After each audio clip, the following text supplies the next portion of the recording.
it was about 14 years ago, or thereabouts. I can't exactly remember the exact timeline, but it was a while ago. I was living in New York, and I went to, it's kind of a silly story, but I'll tell it. I went to see a Damien Hirst exhibit, and it was the most repulsive thing. It really, really, really affected me.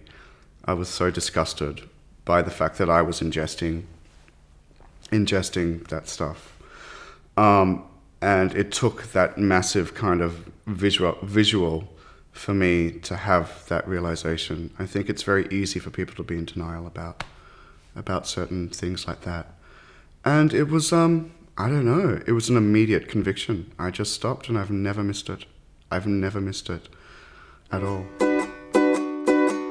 They break our ties and tell us that our thoughts are lies, because we know there's nothing on the other side called hell, and they can't seem to keep us down.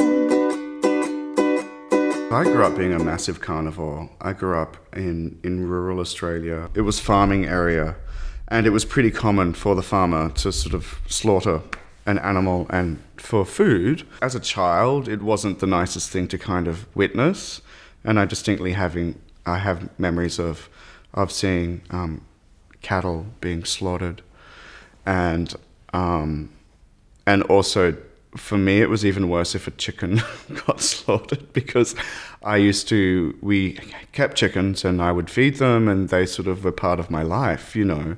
And as a child, to see an animal slaughtered like that, it was a little bit traumatic, you know. And are you scared 'cause you're losing that a hold? So break our bones and back they'll grow, and don't you know the world you think you own, well, it's only yours on loan. It's just conditioning. I just don't think people have been exposed to the harsh truth. And I think it is changing, and changing fairly rapidly. There's so much more exposure about the industry and the way that it has been run, and just the sort of inhumanity of eating meat. So I feel very hopeful. I think there's so many more options now, and it's so much more acceptable to not eat meat, that I think it's kind of, you know, it's a little crazy if you don't consider that as an option, at least to reduce your consumption. It's not a big deal at all. And like I said, there's so many options that... Be prepared, oh, you've been warned and you've been told. And are you scared 'cause you're losing that a hold? Hi, I'm Scott Matthew, and I'm talking to you on behalf of PETA. And I suppose it's not my place to tell people what to do with their lives or what choices they make.